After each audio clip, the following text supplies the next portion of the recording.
ابو زناد نے بیان کیا کہ عبد الرحمن بن حرمز اعرج نے ان سے بیان کیا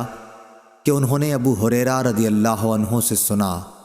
آپ نے بیان کیا کہ نبی کریم صلی اللہ علیہ وسلم نے فرمایا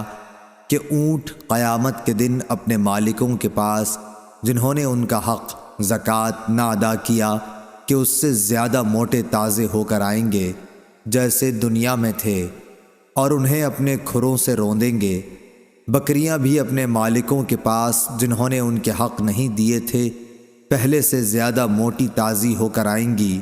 اور انہیں اپنے کھروں سے روندیں گی اور اپنے سینگوں سے ماریں گی۔ رسول اللہ صلی اللہ علیہ وسلم نے فرمایا کہ اس کا حق یہ بھی ہے کہ اسے پانی ہی پر یعنی جہاں وہ چراگاہ میں چر رہی ہوں دوہا جائے۔ آپ نے فرمایا کہ کوئی شخص قیامت کے دن اس طرح نہ آئے کہ وہ اپنی گردن پر ایک ایسی بکری اٹھائے ہوئے ہو جو چلا رہی ہو اور وہ مجھ سے کہے کہ اے محمد صلی اللہ علیہ وسلم مجھے عذاب سے بچائیے،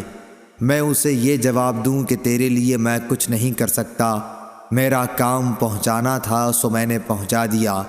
اسی طرح کوئی شخص اپنی گردن پر اونٹ لیے ہوئے قیامت کے دن نہ آئے کہ اونٹ چلا رہا ہو اور وہ خود مجھ سے فریاد کرے اے محمد صلی اللہ علیہ وسلم مجھے بچائیے، اور میں یہ جواب دے دوں کہ تیرے لیے میں کچھ نہیں کر سکتا،